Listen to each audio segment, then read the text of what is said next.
माँ लक्ष्मी को प्रिय पिठा पुली पिठा प्रस्तुत करी आनी पुर दिया पुली पिठा आज मु प्रस्तुत करी केमिति प्रस्तुत होईची आपण माने देखंतु।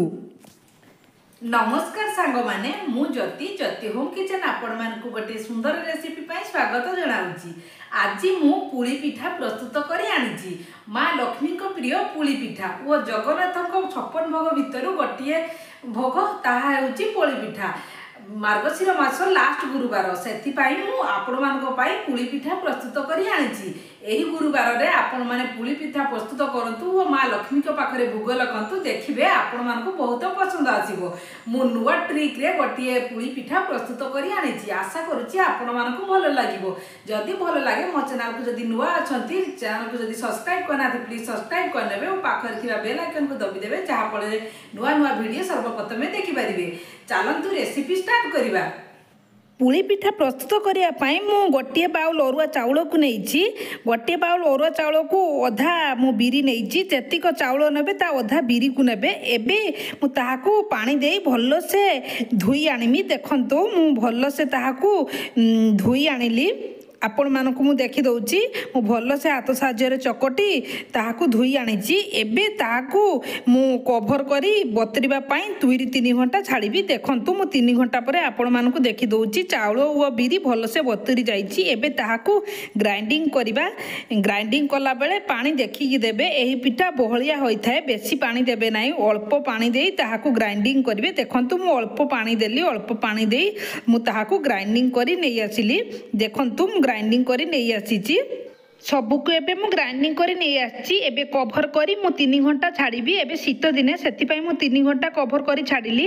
गरम दिने हेइथिले आपण माने गोटे घंटा कभर करी छाड़ीबे। एबे मु गोटे मसला प्रस्तुत करबी। सेति पई मु किछि गोलमरीच 2टी इलायची वो किछि पान मधुरी की मु हाफ छेंची देबी अधा छेंची नेबी। देखंतु मु छेंची नउची आपण माने एई मसला देबे देने पिठारे बहुत सुंदर बास्ना आसीबो। देखंतु मु गोटे नड़िया को मध्य कुरी रखिथिली।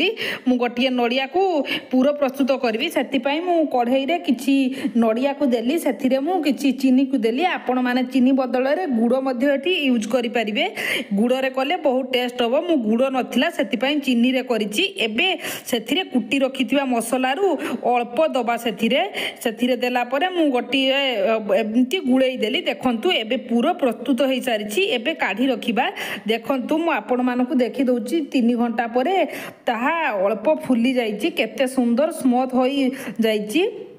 देखंतु बेटर को एपरी भाव रखिबे। देखंतु एबे मु सेथिरे स्वाद अनुसार लूण को देली। लूण देला परे मु भल से गुळेई देली। देखंतु मु भल से गुळेई देइछि।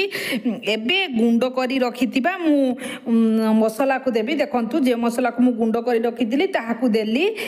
आशा करूछि आपण मानकु एई पिठार रेसिपी भल लागबो। जदि भल लागे मो चैनल जदि नुवा अछंती सब्सक्राइब कर देबे पाखरतिया बेल आइकन को दबी देबे वो घरे निश्चय ट्राई करिवे केमिति लागला मत देबे। एबे मु किछि नड़िया कुरा को देली वो गोटे इंच अदा को छेंची रखितिली ताहा को देली। वो मीठा पाई किछि चीनी को देली गुंड करी रखितिली चीनी को ताहा को देली। आपण माने गुड़ मध्य देई परिबे। एबे बेटर टिके बहलिया लागुछि सेति पई मु अल्प किछि पानी को देली। पानी देला परे मु भल्लो से गुळेई देली। देखंतु मु भल्लो से गुळेई नेछि। मु बेटर को देखि दउछि जे परि भाबरे रखिछि आपण माने से परि भाबरे रखिबे बेसी पानिया करिवे नाही। देखंतु एबे मु प्रस्तुत करिया पई पिठा मु कढ़ाई रे किछि घियो को देली। आपण माने तेल रे करि पारंती मु घियो रे करिछि काहे कि नाही एहा माँ लक्ष्मी को पाखरे भोग लागिबो सेथि पई मु घियो रे करिछि। एबे बेटर टिकु मु देई देली। बेटर देला परे मु ता ऊपर रखिथिबा पूरो को देई देली। पूरो देला परे ऊपर किछि बेटर को देली। बेटर देला परे मु एबे कभर करी 2 मिनिट कुक होबा पई छाडिली। देखंतु पिठा सिजिबा पई मु 2 मिनिट छाडी दिली। एबे कभर खोली मु अन्य पट को लेउटेई देबी। देखंतु मु पिठा को अन्य पट को लेउटेई देली। एबे पुणी कभर करी मु एपट भी 2 मिनिट कभर करी होबा पई छाडिली। देखंतु मु 2 मिनिट होबा पई छाडितिली। पिठा केते सुंदर देखा जाउची मु आपण मानकु देखि दउची। पिठा बढ़िया से तयारी होई सारिची। आशा करूची आपण मानकु एही पुली पिठार रेसिपी भलो लागिबो। एहीपरी मु सबु पिठा को प्रस्तुत करनेमी। देखंतु मु सेहीपरी सबु पिठा को गोटिए गोटिए करी प्रस्तुत करनोची। एबे पुणी गोटिए पिठा प्रस्तुत करिया पई मु बेटर को देई देली। नड़िया पुर को ताऊपर देदेली और पुणी ताऊपर किसी बेटर को देदेली एबे पुणी हवापाई मु 2 मिनिट कभर कर छाड़ी देखंतु मु 2 मिनिट कभर कर छाड़ी एबे 2 मिनिट पर आपण मानकु देखि दउची एबे अन्य पट को मध्य सेमिति लेउटेई देबी देखंतु मु अन्य पट को सेमिति लेउटेई देली आशा करूची आपण मानकु एई पुली पिठार रेसिपी भल लागबे जदि भल लागे प्लीज मो चैनल को जदि सब्सक्राइब करना सब्सक्राइब कर देबे ओ पाखरे थिबा बेल आइकन को दबी देबे जहा फल मु जे नुआ नुआ वीडियो छाड़बी सर्वप्रथमे देखि परिबे एबे कभर करी पुणी 2 मिनिट हवापाई छाड़ी देखंतु सेकेंड पिठा भी हो सारी यहीपरी मु देखी दउची केते सुंदर देखा जाउची यहीपरी मु सब पिठा को गढ़ी नेबी देखंतु मु गोटिए गोटिए करी सब पिठा को गढ़ी नेइची आपण मानक पाखरे मु देखी दउची देखंतु पिठा केते सुंदर गढ़ीची वो केते सुंदर देखा जाउची यहीपरी पिठा घरे प्रस्तुत करंतु ओ माँ लक्ष्मी को पाखरे भोग लगतु मु आपण मानकु गोटिए पिठा छिड़ीकी देखी दउची देखंतु 2 खंड करी आपण मानकु देखी दउची मझिरे पुरो अछि केते सुंदर देखा जाउची एही पुरो दिया पुली पिठा घरे प्रस्तुत करंतु ओ मो चैनल को जदि सब्सक्राइब करना प्लीज सब्सक्राइब कर